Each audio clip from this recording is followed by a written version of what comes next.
I gave my last crumpled dollars to a stranger in the back booth of a beat-up waterfront diner, and 3 days later, a black car bigger than my apartment rolled to the curb, and my life swerved. That's the headline, right? But the part that matters is how empty I was when I did it. Rent screaming on the fridge, my manager counting down a loan he fronted when my mom got sick. $23 in my apron and a smile stapled to my face so my ribs didn't show. Rain tapping the windows, ferry horn dragging across Harbor City like a tired breath, and this man in the corner with his head in his hands, shoulders shaking. The kind of cry that tells you hunger and heartbreak showed up to the same party, so I poured water, slid it down, and before pride could talk either of us out of it, I set my tips on the table and said, "Eat, please. No one should be starving and crying at the same time.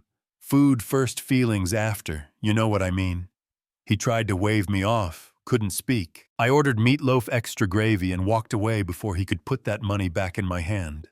3 days later, the rain quit, and the car showed doors soft as a whisper. The same man stepped out like a before and after picture. Hair smooth suit that fit watch with more zeros than my rent. And he came straight to the counter like we had business, said my name like he'd known it all his life. Eva. And I jumped because customers either call me sweetheart or yell, "Hey."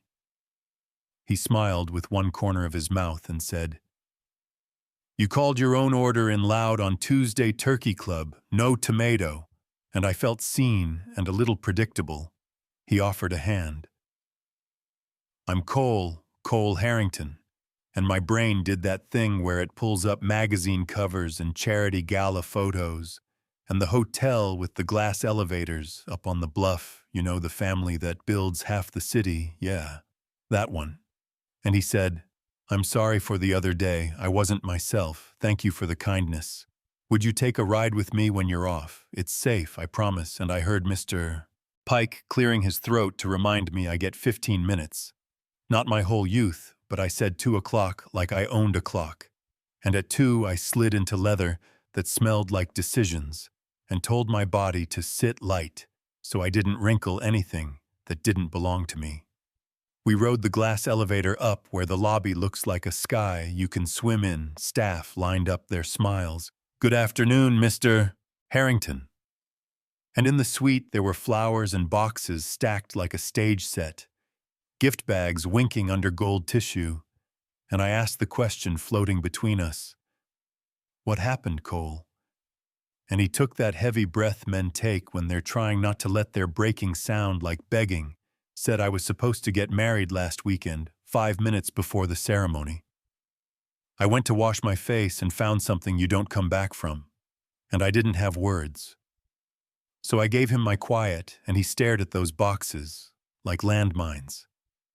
Said the gifts feel like jokes that got too expensive, and before politeness could stop me, I said, "Then let them be medicine for somebody else. Give me permission to turn them into rent and groceries and breathing room." He looked like I'd spoken his first language, said, "Okay, all of it, then." He did the last thing I expected. I don't need a housekeeper or a therapist. I need a person to sit in the quiet, to walk and remind me the world doesn't end at the edge of this room 3 weeks. "I'll pay you for your time." And I lifted my eyebrows. Because girls from my block know the strings. When they're invisible, he rushed, "No. Not like that, nothing. You don't want. Just company, real talk. No scripts," and he named a number that felt like oxygen. Not fairy tale money. Reset your life money. So I said my rules. I won't pretend to be someone I'm not. I won't be your secret. I won't scrub your floors. And he laughed, the kind of laugh that unhooks something in your chest deal. That night, my building turned into a parade, neighbors carrying boxes down my narrow stairs, Mrs. Alvarez from 2C trying on a silk scarf, just for the brush of it, then folding it back like it had feelings. I kept a winter coat and a slim bracelet. With a single stone the size of a teardrop, everything else became rent. Doctor bills and space to breathe. And the next morning, I walked into that lobby in my friend's soft blue dress that made me stand taller. Cole, waiting with 2 coffees and sleep on his face in a good way, ready, he asked. As I'll ever be, I said, and the city felt less sharp. We built a rhythm you could live inside. Waterfront walks where gulls heckle you. Lunches on the roof where ferries draw lines across the bay. Small talk that learned how to carry bigger truths. He told me about earning his way into rooms, even with a last name that opens doors, about building so much. He felt small inside it. I told him about double shifts and the night. A liquor delivery dropped on my foot, and I finished my tables anyway, because bones aren't excuses when rent is due. We laughed more than people in grief expect to. Turns out humor and heartache share a wall. He was dry and sideways. Funny, I was blunt in a way that gets you in trouble. When the other person wants flattery, we went to a gallery because he said a canvas looked like rain. I squinted and said it looked like the inside of a dishwasher, mid-cycle. He choked on his espresso, trying not to offend the docent in white gloves. Later on a bench, he handed me that bracelet in a small box, like it might bite, not payment. He said something to mark the days we turned into better ones, and I said thank you, and felt my throat get warm. Then the floor tilted. A benefit in a room where crystal trumps oxygen cameras like insects, whispers like gnats, and Sloane, the almost bride, cutting through the crowd with perfect hair and eyes that wouldn't sit still. She said, "It's just..."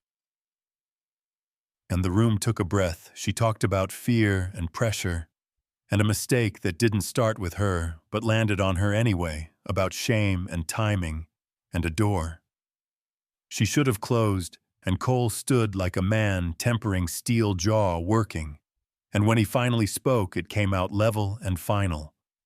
I can forgive you, but I can't go back. Crust is the thing the house stands on, and ours is cracked through. And yeah, that happened, mascara and murmurs, and me wanting to hug her and shield him at the same time. But sometimes the most honest thing you can do is make space around other people's pain. In the car, he asked, "Would you forgive?" And I said, "Forgiveness, yes, because carrying a fire only burns you. But trusting the same way again, that's different. Some scars change how you move."